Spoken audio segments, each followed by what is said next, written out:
So here's the machine on location. It's super clean and fits well almost in any space. As you can see, it's got 3 rows of snacks, and then at the bottom it's got 9 different drink options. But we'll go ahead and pop it open here and give you a look around the inside. So first and foremost, here are the 3 rows of snacks. It's super easy to load. Really all you want to do is just reach out and lift up and pull out, and the rows will just come out for easy stocking. You can pull them out quite a bit further than what I've pulled. If you pull them out far enough, you can actually tilt them down for easier loading, especially here on the top rack. Once you're ready to access your drinks, you just flip open this lever here and this door will swing open, and now you'll be able to access all of your drinks.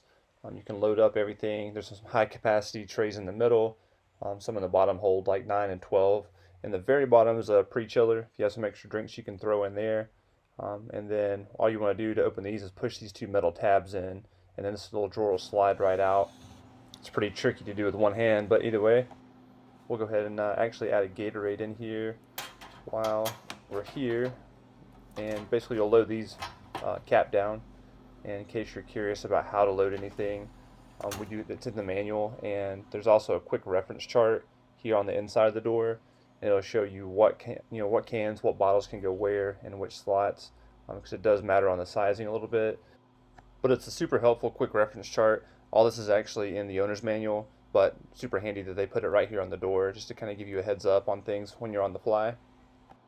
Now another neat feature of this machine is this little cubby hole right in the bottom. This is where I keep my owner's manual, my price labeler, any tools I might need regularly, just any kind of stuff that you want to leave with the machine.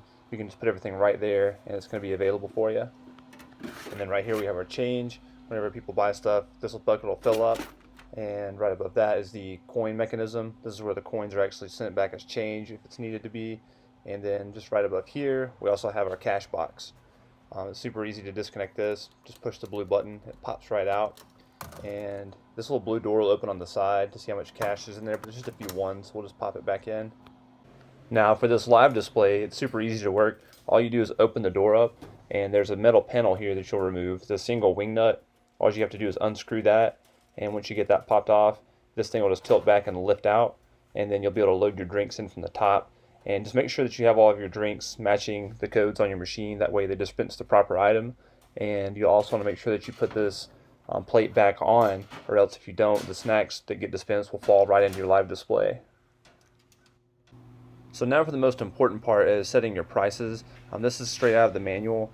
You can price everything by selection, which I would say 99 times out of 100 that's what you're going to do.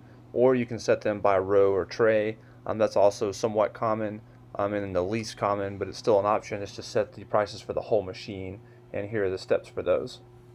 Now the steps are super easy, so I'm not going to go into each one and show you exactly how to do that, but I will link the manual below.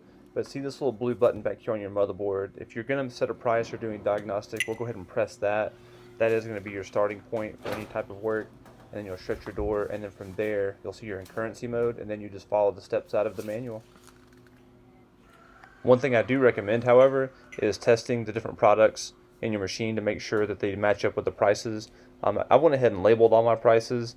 That way they don't have to push the buttons just to see what it cost. But you also want to double check yourself and make sure you've done it right.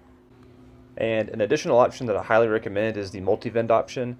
What this does is someone puts a larger bill or swipes a credit or debit card, it's going to let them keep making purchases until they are complete and deciding that they're done, and it'll run the card at the end. So it's going to increase your sales. So the first thing you want to do, just like anything else, go ahead and hit your diagnostic button here. We'll spin around here, close the door, and hit 3. It'll say open. Hit 3 again. You'll see it says null in. And hit it again, you'll see it says null Y. And it just alternates. Make sure it's set to null Y. Once it is, hit pound to save.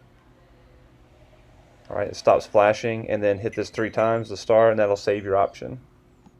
Again, multi-vend typically increases your sales because once someone swipes a card, they're able to make as many selections as they want without making individual purchases. And then once everything's complete, all you do is just push in really hard here, spin the key, and everything's locked up. We're ready to go. Now, if this machine is something that you're interested in purchasing, believe it or not, the cheapest and best place to get these are through Costco or Sam's. You can just type in vending machine and they have it right here. They're right at $4,000, so a bit pricey, but you can get a business credit card with about 12 months to 15 months 0% financing normally, and charge it on that and just make your monthly payments. You're going to thank yourself later. Everything's going to be warranted, everything's going to be new, and you'll be happy with your brand new machine.